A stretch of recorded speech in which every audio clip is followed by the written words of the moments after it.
சரி, இப்பதான் எனக்கு எல்லாமே ஞாபகத்துக்கு வருது. இவன் நிச்சயமா நாகட்டோ கிடையாதா? என்ன ஆச்சு? நமக்கு முன்னாடி படுத்து கிடக்குறான்ல, இதுக்கு முன்னாடி அவன் கூட நான் சண்டை போட்டிருக்கேன். நான் சண்டை போட்டப்போ அவன் ஃபோமா கிளானோட மெம்பரா இருந்தான். பெரியவரோட எல்டர் ப்ராவசிய இவன் ஃபாலோ பண்ணும் போது தான் நான் தெரிஞ்சுக்கிட்டேன். அவன் நெத்தில இருக்கிற தழும்பையே நான் தான் உருவாக்குனேன். அப்போ உன்கிட்ட அடி வாங்கினவன் இங்க என்ன பண்ணிக்கிட்டு இருக்கான்? இப்ப இந்த பெயினோட கதை முன்ன விட ரொம்ப உங்க உதவிக்கு ஆரம்பிக்குது. ரொம்பவே நன்றி.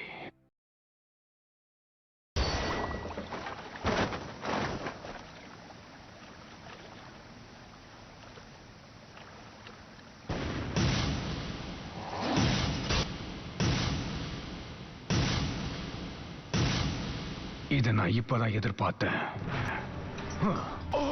நீங்க ரொம்ப தாமதமா கண்டுபிடிச்சிருக்கீங்க. கொஞ்சம் பொறுத்துக்க ஜிராயா.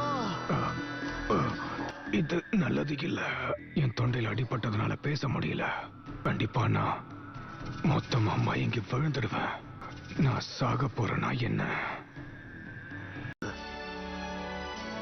ஜிராயா எழுந்துரு. நேரத்துக்கு அவனோட இதயமே நின்று இருக்கணுமே.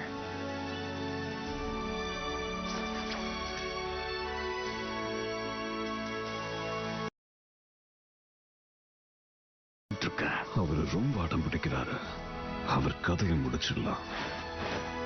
சரி, எனக்கு புரியுது.